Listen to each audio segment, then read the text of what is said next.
Home guard की तैयारी करने वाले बच्चों के लिए लास्ट टाइम पर एक और ऑप्शन बता रही हूं, ध्यान से देखिएगा। ये यूपीएसआई 2026 का पेपर है, 14 तारीख की सेकंड शिफ्ट का। आपको पता है कि एक बड़ी पोस्ट है, 2 स्टार वाली पोस्ट है, तो कितना हार्ड पेपर बनना चाहिए था। बट आप यहाँ पर आपके जो काम की चीज इसमें से है, जिसमें से आपको सीखना चाहिए, ये सेक्शन 2 में जीके जीएस वाला पार्ट दिया गया था गाइस। और यहाँ पर आप क्वेश्चन की श्रृंखला देख सकते हैं कि क्या क्या क्वेश्चन आपसे पूछे गए हैं। ये यूपीआई भुगतान प्रणाली करंट में था, 2016 से लेकर 26 में 10 साल पूरे हुए थे। काफी काम इन्होंने किया, इसीलिए प्रश्न आपसे पूछा गया था यूपीआई वाला। बाकी आप कोई भी प्रश्न देख रहे हैं यूपीआई से, सेकंड क्वेश्चन भी आपका पॉलिटी का है, दूसरा क्वेश्चन आपका पॉलिटी से रिलेट करते हुए वन्य जीव 1972 से है। आप तीसरा भी देखेंगे, चौथा भी देखेंगे, पांचवा भी देखेंगे।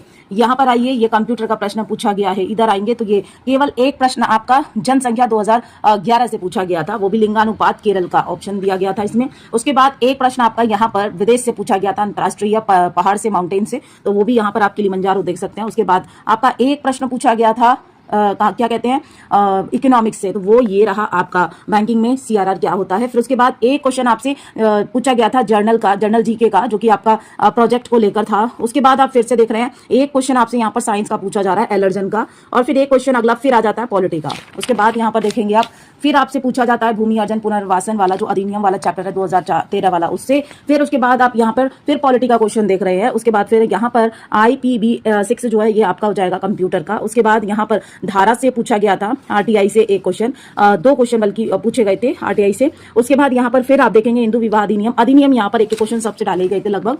उसके बाद यहाँ पर उत्तर प्रदेश का केवल और केवल एक यही प्रश्न आपसे पूछा गया था 2006 का, भू राजस्व प्रदेश में जो राजस्व संहिता चल रही है। उसके बाद यहाँ पर आप देखेंगे जनसंख्या से एक ये प्रश्न पूछा था, जनसांख्यिकी से।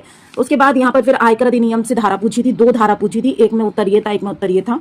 उसके बाद यहाँ फिर से आप देखेंगे पॉलिटी आ गई है। फिर उसके बाद फिर से देखेंगे आप अगले पेज पर, यहाँ पर भी आपको आयकर अधिनियम की धारा, मैंने आपको बताया था कि ये दूसरा प्रश्न है ये, ठीक है, कि धारा 10 में क्या है। उसके बाद यहाँ पर आप सीरीज देख सकते हैं कि क्या क्या क्वेश्चन आपसे यूपीएसआई में पूछे गए थे। यहाँ पर देखिए, ये आपसे राज्य के मुख्यमंत्री का क्वेश्चन पूछा गया, यहाँ B2B पूछा गया है, यहाँ पर बायो फर्टिलाइजर के बारे में पूछा गया, यहाँ पर आपसे लोक अधिनियम के बारे में। तो गाइज, यहाँ पर ओवरऑल मिला के मैं आपको ये बोलना चाह रही हूँ कि इस पेपर में कहीं से कहीं तक भी गाइज आप लोगों का है ना, करंट नहीं पूछा गया। यूपीएसआई जैसे एग्जाम में करंट नहीं पूछा गया, जबकि उनके पास में उन्होंने पढ़ने के लिए इतना कुछ दिया था। तो इसलिए मैं आपसे बोलूंगी कि गाइज ज्यादा फोकस करंट पे ना बनाएं, स्टैटिक चीजें हैं उस पर बना सकते हैं आप, अदरवाइज आप सिलेबस पर फोकस करें, रिवीजन करें, बहुत ज्यादा रिवीजन। पॉलिटी का वेटेज ज्यादा था उस टाइम पर भी, और इस टाइम पर भी ज्यादा रहेगा। और मैं आपके साथ में ये पूरा जो पेपर है ना, इसका सोल्यूशन लेकर आ रही हूँ, और 40 क्वेश्चन से हम ये सब कुछ करेंगे, ये जो 4 दे रखे हैं ना, सब कुछ, ताकि आपका पेपर में कुछ भी अगर फंसता है तो आप रह ना जाए, ठीक है। तो क्लास में जरूर अटेंड करिएगा, लाइव क्लास रहेगी। और अपनी स्टडी हब चैनल पर नए हैं तो इसे सपोर्ट करिए, सब्सक्राइब करिए।